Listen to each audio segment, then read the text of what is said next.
Coming up on show 720, China's longest range EV revealed with 439 miles of range. Well, sort of. Stick around, I'll give you the details. Plus on the podcast today, talking Porsche Destination Charging, Genesis bringing their lineup into an electric future. Tesla's Model Y finally has some dimensions. Finally, the week that they get handed to customers, we find out how big the car is. Will it fit into your garage? And BYD bringing their fleet of pure electric trucks to another country. Well, good morning, good afternoon, or good evening, wherever you're listening around the world. Welcome to EV News Daily. This is the edition for Sunday, the 8th of March. My name is Martyn Lee, and I go through every EV story that I can find to save you time. Well, thank you as always to myev.com for helping make the show. If you are surfing around, by the way, you're on a website like Inside EVs, you'll see what they do with MyEV is they will put little links through to some of the cars that you can find. So if you are in the market, maybe buying a second-hand EV and you want to see what the prices are like in your area, your first stop should always be myev.com. Welcome to a new partner of the podcast, and welcome to EV Resource. And you can check out the website ev-resource.com.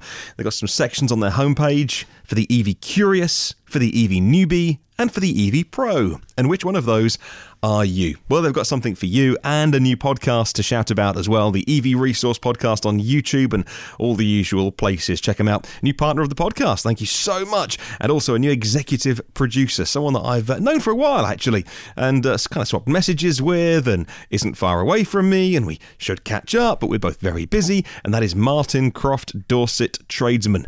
You can find out more online if you search for him. Maybe you've got some work needs doing and want someone turning up in an EV. Okay, this is a really smart move by Porsche. They're investing in establishing a global charging network, but we are talking destination charging here. And look, supercharging networks and DC fast charging and 350 kilowatt charging, the Taycan, always gets loads of attention. Let's face it, all the big, shiny, sexy stuff like that is always going to get the headlines. But destination charging is a really, really smart thing. And remember, Tesla did the same thing and are doing the same thing as well. There are plenty of Tesla destination chargers, but do they get talked about? No. Do they get used? Yes, a heck of a lot. The Porsche Destination Charging Network, or program really, includes a total of 1,035 AC EV charging stations in 20 countries, and the installation of a further 900 are going to be done by the end of this year. Now, the charging points are located at hotels, airports, museums, shopping malls, sports clubs, marinas. Think of anywhere that you will drive to and leave your car for a period of time. That's the perfect location for a destination charger. And I understand why there is so much focus, spotlight on DC fast charging and people comparing it. That they want an analogous link to how we fill our fossil cars at the moment of, right, how long does it take to fill up from 0 to 100? And I always try to tell people it's not how you use an EV. Your use case changes, and you'll always top up here and top up there, and maybe you'll go to a friend's, or they've got an EV charger and you'll plug in. Maybe you'll go somewhere for a couple of hours, do some shopping or some leisure time. Just plug in. And Porsche understand that. Porsche customers with a Taycan or a plug-in hybrid can charge their vehicles for free at these sites, and we all love something for free. Well, Porsche provides program partners, or even future partners of the program, with the charging hardware. That comes for free. That's a smart move as well. Individual companies as well as corporate groups are now invited to apply online to join the program. And if you would like to find out more details, I'll put a link in the show notes. If you are one of those businesses that are thinking, oh, you know what, I could do with some Porsche destination charging to attract that kind of clientele to my business. Okay, let's move on. Genesis is reportedly trademarking 6 model names for electric cars. Most likely all electric cars, actually. The first one is expected this year in 2020. According to the latest news from the KWA, Genesis, which is one of the brands of Hyundai, the posh bit, intends to electrify their car lineup, and these are probably going to be full electric cars. The rumour is the Genesis EG80 is a mid-size SUV that's coming first this year. Initially limited volume, by which we're talking 5,000 in the South Korean market only, it reports Inside EVs. So what are the 6 trademarks they've just registered? They are some names which you may recognise with an E in front of them. So they've got a compact SUV, called the e-GV70. There's a mid-size SUV called the e-GV80. There's a large SUV called the e-GV90. And then 3 sedans. Compact sedan, the e-G70, the mid-size sedan, the e-G80, and the flagship sedan, the e-G90. And that's great news, because these kind of little things that come out because of either regulatory things or filings, always good to just pop that one in the back of your mind and think, okay, we heard about that in March. At the end of the year, we should be getting some cars to drive. Here's an article next that I was sent by Phil Roberts of Electric Future. It's a press release issued by a company that can help other companies make things. Let me read this to you. In the fourth quarter of 2019, KUKA, a company K-U-K-A, I think I would pronounce them KUKA. Anyway, they won the contract for what is described as planning and supply of a fully automated battery pack line. They call it a major double-digit million euro order. Starting in 2021, battery systems for fully electric vehicles in the premium segment will be manufactured by this production facility. Now, can you think of an international automotive maker who would quite like to make their own cells at the moment? Okay, just analysing the statement we just read. The planning and supply of a fully automated battery pack line. Yep, well, Tesla would like to do that. And starting in 2021, yep, that's about the right timing. Battery systems for fully electric vehicles in the premium segment. Yep, that ticks the box. Now, KUKA is implementing its technological know-how, as well as over 50 industrial robots, which they will supply to this unnamed customer to meet the demands, encompassing the supply, cleaning and measuring of the battery frames, checking the battery modules to be installed, an application of thermal compound, assembling and fastening the modules into the battery frame, electrical contacting, sealing, screwing on the housing cover, and a leak test and quality inspection at the end of the line. Their robots doing it all. Now look, okay, I'm slightly tongue-in-cheek here because I'm sure Tesla have plenty of plans going on, and actually they've been acquiring companies that have experience in cell production, and so maybe this isn't it. I'm just being cheeky. I'm just stirring things up. But it's interesting, isn't it? Nonetheless, even if it's not Tesla, it's someone making premium electric vehicles that want to make their own batteries, and a multi-million euro order for what is described as a global not even automaker, automotive provider. 50 robots being supplied to someone to make batteries. Interesting stuff. I'll pop a link in the show notes to that press release, which the company themselves issued, and that would have been vetted by about 1 million lawyers to make sure only the right details were given away.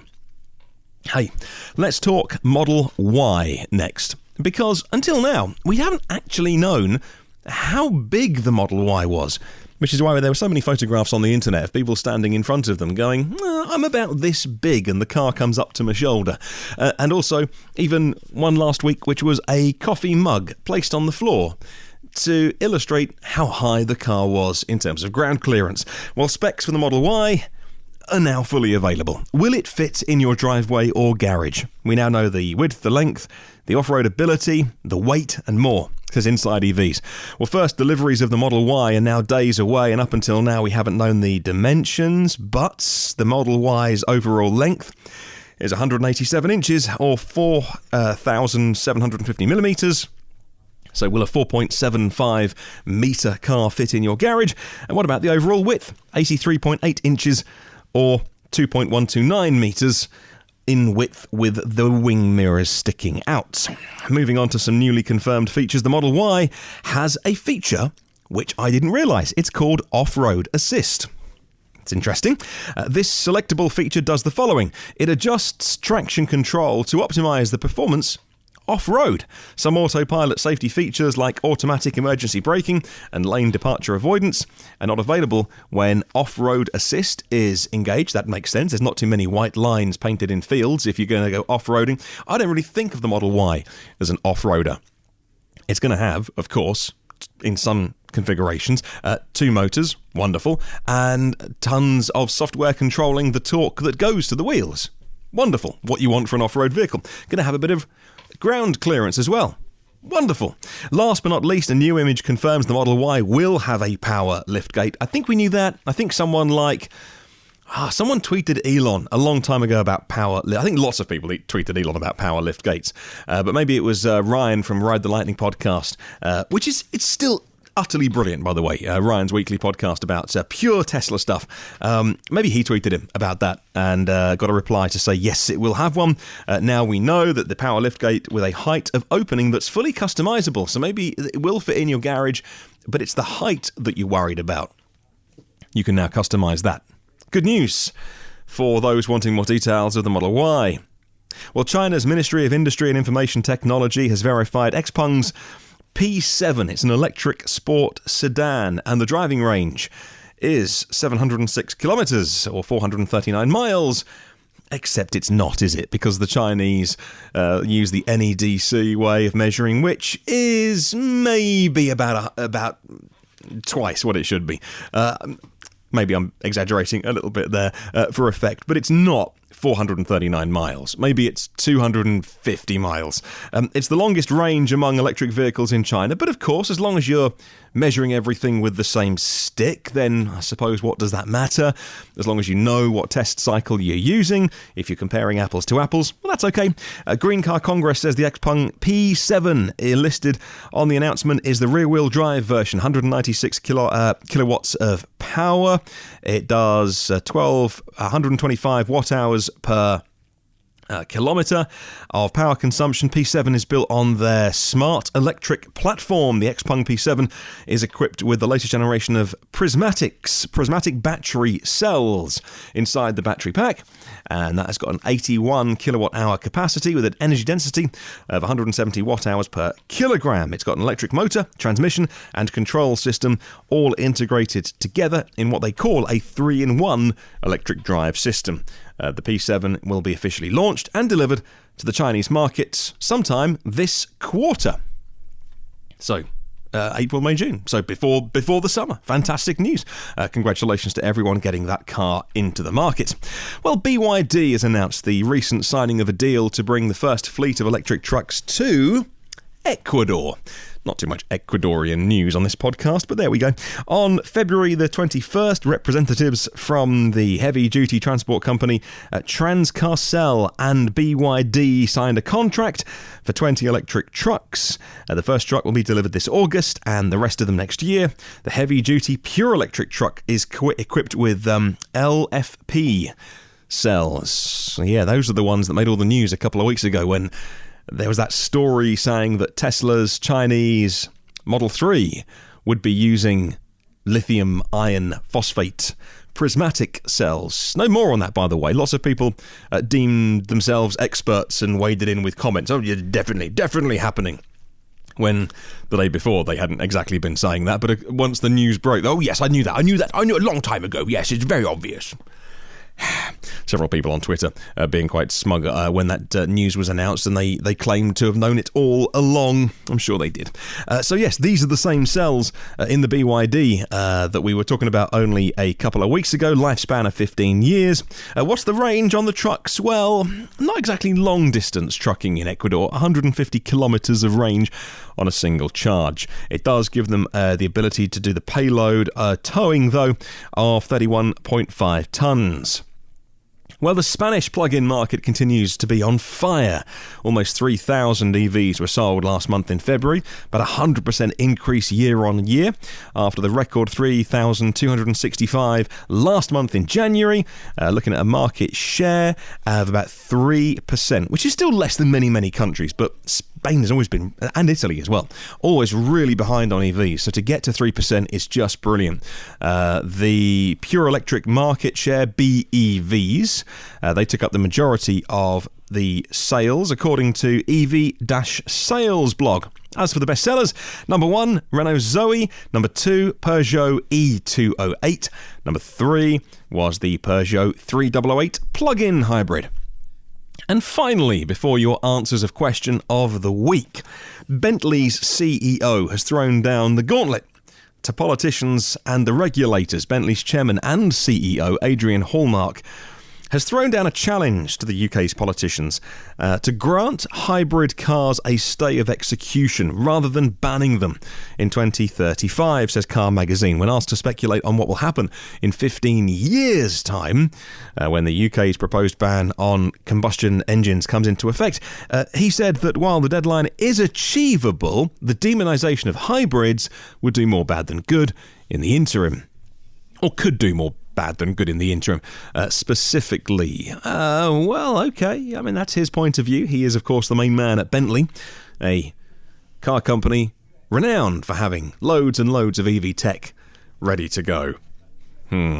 Vested interests speaking there, or genuinely sharing his thoughts about hybrids. The thing is, though, is it better to set a big goal and miss it slightly, or not set the big goal? In fact, it's not even 2035. Grant Shapps, our transport minister, was talking about, actually, we could bring that forward to 2032, 12 years' time. No fossil cars being sold, and that's hybrids. That's hybrids as well.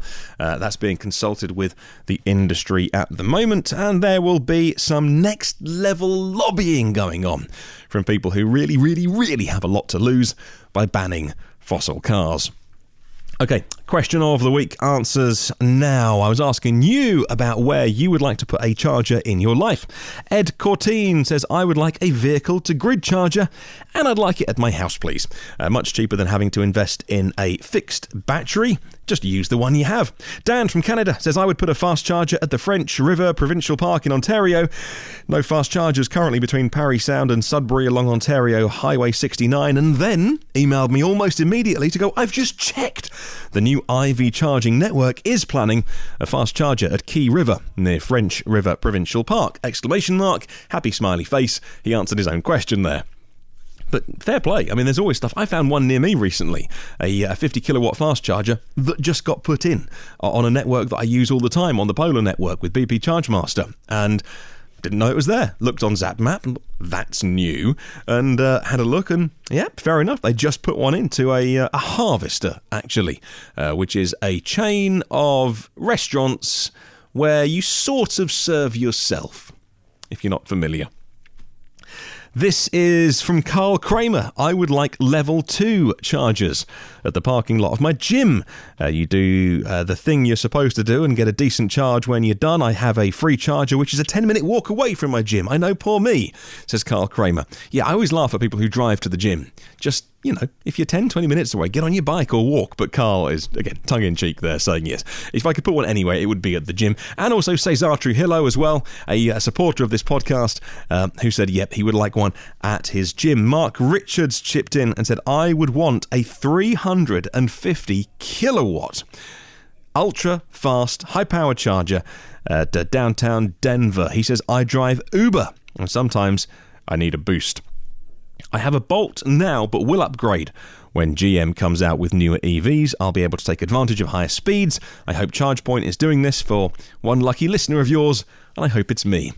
Yeah, I can't quite stretch to a high-powered charger for you. I mean, I got a little bit of spare money at the end of each month after Patreon, after all the costs of this podcast are taken care of, and streaming, and domain name renewals and all that kind of stuff. There's a little bit left over. Not quite enough for a 350 kilowatt charger for you, though.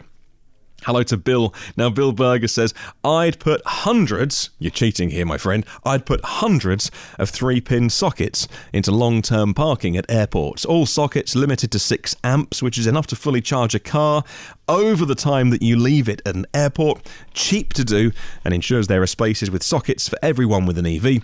Maybe do the same with 13-amp sockets at railway station car parks. Look, I totally agree, because say there's a 13-amp socket, a row of them, somewhere like a train station or somewhere that you leave your car all day. Maybe your workplace, maybe your work, if you drive to work, if they put in 10, 20, 50, 13 amp 3-pin plugs. And, well, if it's here, I'd say a 3-pin plug. If you are at work 9 to 5, what you can get in 8 hours, even if they charge it at 2 kilowatts, well, then you get to work, your car goes on charge, even if you do a 9 to 5 day or an 8 till 4 day, a typical work day, then you can take 15, 16 kilowatts of power something that doesn't require a huge infrastructure investment. It does it, okay, if there's 50 EVs all doing the same, and then you drive home. Now, how many people use 16 kilowatt hours to get to work and home again? It would mean that you're always topping up. What I always say about the use case of EVs. Hello to Gil. It would be Gil, wouldn't it? G-I-L. Wouldn't be Jill. Anyway, Gil, Rosado. I think my dream charger would be a charger that plugs into a standard wall outlet.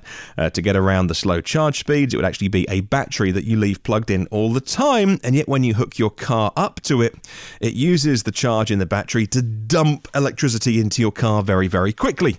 You could install this kind of charger anywhere that there's a standard wall outlet, and it would be enough to charge your car fully overnight. So I like that. It's a battery that's always plugged into the mains and it trickle charges itself, and then once a day you plug your EV in and then all of a sudden, whoosh, a load of power goes from the battery into your EV and then it trickle charges the battery up to the top again. Like you're thinking, that's brilliant. Hello to Darren Findlay. I'd like some chargers installed at work. Even a few weatherproof 3-pin plugs would be good, he says. A trickle charge is better than nothing. I'd also like to see chargers in a public car park. I'd be happy to pay more to park in dedicated areas. And finally, a supporter of the podcast, Mia Oppelstrup, an executive producer, in response to question of the week, with no concern for cost, please put in a DC fast charger between two US landmarks that are currently impossible to drive between in an EV, Yellowstone National Park and Mount Rushmore. There is one EV charger, it's a Tesla charger, but where it's placed, you can't quite make it to the park and back to the charger. I think we may really actually need two. All right, I'll pay for two. DC fast chargers to make the route feasible. Okay, new question of the week this week, and it follows some of the news this week as well. Lots of people are talking about how the Tesla Model Y will be delivered this week. In the next few days, staff get theirs first. There's been no talk of the Model Y Founders Edition, and then people will get theirs. There's no fanfare. There is no, at the moment, and I don't think it's COVID-19 related, handover event. There's no fanfare. And why do you think that is? I keep seeing theories flying around, but I'd like to know from you, why do you think Tesla are beginning to quietly deliver the Model Y without the usual Tesla fanfare? And we know they like a fanfare. Look at Cybertruck. They're not shy of publicity. But with the Model Y, why? Email me, hello@evnewsdaily.com, or leave a comment on the YouTube show.